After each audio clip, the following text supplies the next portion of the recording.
মা, আমাদের ঈদের জামা কবে আনবে? রমজানের ২৭তম রাত। চারদিক নিঝুম, পাড়ার কুকুরটাও ঘুমিয়ে পড়েছে। কিন্তু একটা ঘরে একজন মা জেগে আছেন। জায়নামাজে বসে মাথা নত করে বুক চেপে ধরে কাঁদছেন। কাল ঈদ, কিন্তু ঘরে একটা পয়সাও নেই। বাচ্চাগুলো সারা দিন জিজ্ঞেস করেছে, মা, আমার জামা কবে আনবে? সেই প্রশ্নটা এখনো তার বুকের ভেতরে বিঁধে আছে।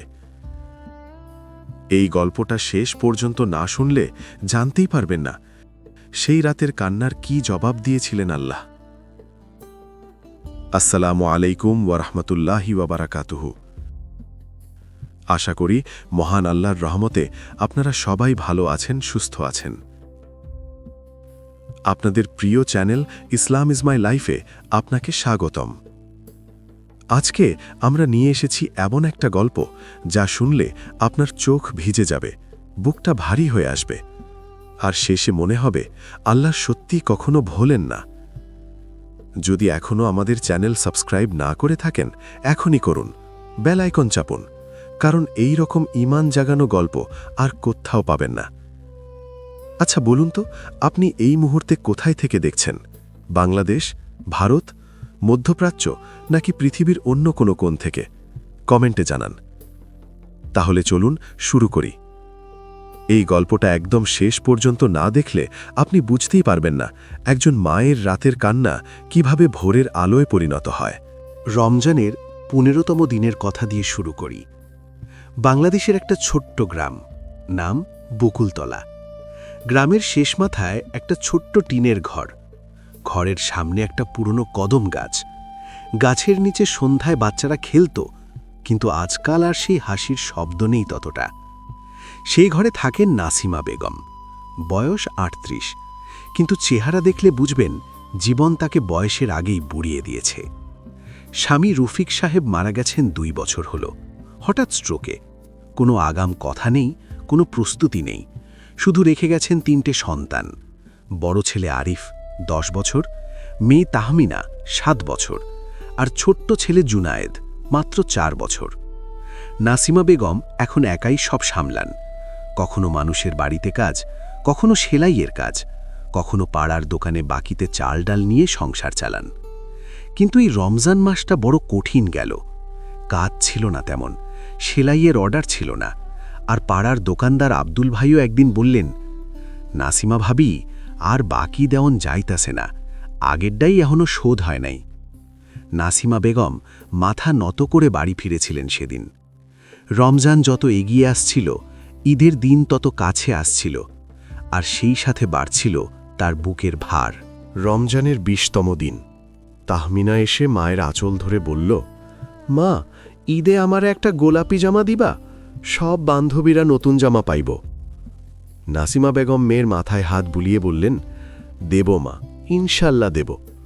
কিন্তু ভেতরে ভেতরে তার বুকটা মুচড়ে গেল। দেবেন কিভাবে? ঘরে একটা পয়সাও নেই। পরদিন ছোট্ট জুনায়েদ দৌড়ে এসে বলল, মা, আমার জুতা চাই, ঈদের জুতা ছাড়া যামু না কিন্তু। আরিফ কিছু বলেনি, বড় ছেলে, একটু বোঝে, কিন্তু মাঝে মাঝে চুপচাপ বসে থাকে, মায়ের মুখের দিকে তাকিয়ে থাকে, যেন বলতে চায় কিছু, কিন্তু বলে না। রমজানের ২২তম দিন। আরিফ এসে বলল, মা, পাড়ার রাব্বি নতুন পাঞ্জাবি পইরাই ছিল আজকা দেখাইতে, আমারেও ঠিক একটা। কথাটা শেষ করতে পারল না। নাসিমা বেগমের চোখে পানি চলে এলো। বললেন, বাবা, দোয়া করো, আল্লাহ চাইলে সব হবে। আরিফ মাথা নাড়িয়ে চলে গেল, কিন্তু নাসিমা বেগম জানতেন ছেলেটার মনে কষ্ট হয়েছে। এখানে একটু থামি বন্ধুরা। আপনার কি কখনো মনে হয়েছে সন্তানের একটা ছোট্ট আবদার পূরণ করতে পারছেন না? সেই অসহায়ত্বের অনুভূতিটা কেমন? কমেন্টে জানান। আপনার মতামত আমাদের অনেক শক্তি দেয়। এইভাবেই দিন গেল। রমজানের ২৫, ২৬। ঈদের বাজার থেকে রঙিন আলো আসে, পাড়ায় পাড়ায় নতুন জামার গন্ধ, বাচ্চাদের হাসির শব্দ। নাসিমা বেগম সেই শব্দ শুনতেন আর নিঃশব্দে দরজা বন্ধ করে দিতেন। রমজানের ২৫তম দিন তিনি পাড়ার এক মহিলার কাছে গেলেন সাহায্য চাইতে। মহিলা বললেন, ভাবি, আমার নিজেরই টানাটানি চলতেছে, দেওয়ানের সামর্থ্য নাই। আর একজনের কাছে গেলেন, সেও কিছু বলল না। তৃতীয় জন দরজাটাই ভালো করে খুলল না। নাসিমা বেগম বাড়ি ফিরলেন, ঘরে ঢুকে দরজা বন্ধ করলেন, তারপর মাটিতে বসে পড়লেন। রমজানের ২৭তম রাত, লাইলাতুল কদরের রাত হতে পারে, এমন একটা রাত। বাচ্চারা ঘুমিয়ে পড়েছে।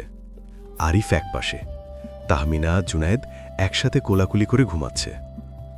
রাত তখন প্রায় ৩টা। নাসিমা বেগম উঠলেন, অজু করলেন, জায়নামাজ বিছালেন, তাহাজ্জুদের ২ রাকাত নামাজ পড়লেন, তারপর সেজদায় গেলেন। আর সেজদায় গিয়ে যা হলো, কাঁদলেন। এমনভাবে কাঁদলেন যেভাবে মানুষ হয়তো জীবনে একবারই কাঁদে। বুকের ভেতর থেকে কান্না বেরিয়ে আসছিল, থামছিল না। তিনি বললেন, ইয়া আল্লাহ, আমি তোমার কাছে লজ্জিত, তোমার কাছে বারবার চাইতে চাইতে লজ্জা পাচ্ছি, কিন্তু তুমি ছাড়া আর কেউ নেই আমার। মানুষের দরজায় গেছি, ফিরে এসেছি, তোমার দরজায় এসেছি, জানি তুমি ফেরাও না। হে আল্লাহ, আমার বাচ্চারা ঈদে নতুন জামা চেয়েছে, আমি দিতে পারছি না। এই ব্যর্থতার কষ্টটা আমি বহন করতে পারছি না। তুমি যদি না দাও তাহলে কেউ দেবে না। তুমিই রাজ্জাক, তুমিই করিম, তোমার কাছেই মাথা নত করছি। আমার সন্তানগুলোর মুখে একটু হাসি দাও ঈদের দিন, শুধু এটুকুই চাই। সেজদায় কপাল রেখে নাসিমা বেগম কাঁদতে কাঁদতে একসময় ঘুমিয়ে পড়লেন, জায়নামাজেই। কিছুক্ষণ পর সেহেরির সময় হল। নাসিমা বেগম উঠলেন, চোখ ফোলা, মুখে রাতের কান্নার ছাপ। কিন্তু বাচ্চাদের আস্তে আস্তে ডাকলেন, সেহেরি বানালেন। আজ রমজানের শেষ রোজা। বাচ্চারা ঘুম ঘুম চোখে উঠে বসল। ছোট্ট জুনায়েদ বলল, মা, আইজগা কি রান্না করছো? নাসিমা বেগম হাসলেন, বললেন, ভাত আর ডাল, খাইয়া নে বাবা। বাচ্চারা খেল, তারপর আবার শুয়ে পড়ল। একটু পরেই দূর মসজিদ থেকে ফজরে আজান ভেসে এলো। আল্লাহু আকবার, আল্লাহু আকবার, আসসালাতু খৈরুম মিনান নাউম। নাসিমা বেগম অজু করলেন, ফজরের নামাজ পড়লেন। নামাজ শেষে মোনাজাতে আবার চোখ ভিজে গেল। ধীরে ধীরে ভোর হল, আকাশে সোনালি আলো ফুটতে শুরু করল। সকাল তখন 7:30। বাইরে থেকে একটা ডাক শোনা গেল, নাসিমা ভাবি, বাড়িতে আছেন? নাসিমা বেগম দরজা খুললেন। দরজায় দাঁড়িয়ে তাদের গ্রামের মসজিদের ইমাম সাহেব করিম হুজুর, পাশে একজন অচেনা ভদ্রলোক, পরিপাটি পোশাক, শান্ত চেহারা। করিম হুজুর বললেন, ভাবি, ইনি হইলেন শহর থেকে আসা আমিনুল ভাই। প্রতি বছর রমজানে গ্রামের গরিব পরিবারগুলাতে জাকাত দিতে আহেন। এইবার আপনার কথা কইলাম, উনি নিজেই আইতে চাইলেন। নাসিমা বেগম কথা বলতে পারলেন না। আমিনুল সাহেব একটু সামনে এলেন, নরম গলায় বললেন, ভাবি, কিছু মনে করবেন না, এটা আপনার প্রতি দয়া নয়, এটা আল্লাহর হক, জাকাত আপনার অধিকার। তারপর হাত বাড়িয়ে দিলেন, একটা খাম। নাসিমা বেগম কাপা হাতে খামটা নিলেন, খুললেন, ভেতরে টাকা। কত টাকা?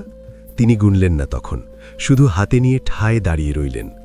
আমিনুল সাহেব বললেন, ভাবি, ঈদে বাচ্চাদের জন্য কিছু কিনুন, আল্লাহ কবুল করুন।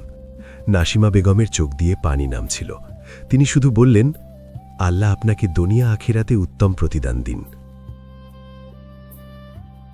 দুজন চলে গেলেন। নাসিমা বেগম দরজা বন্ধ করলেন।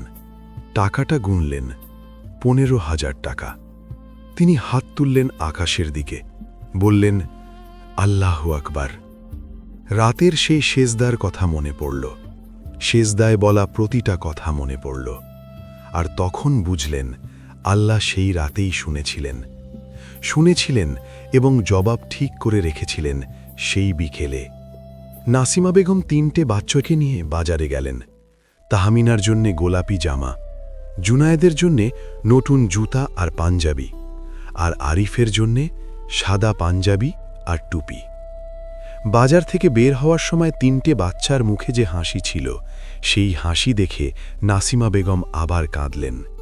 কিন্তু এইবার কান্না ছিল শুকরিয়ার। ঈদের দিন সকালে আরিফ সাদা পাঞ্জাবি পরে মায়ের সামনে এসে দাঁড়াল। তাহমিনা গোলাপি জামা পরে ঘুরে ঘুরে দেখাল।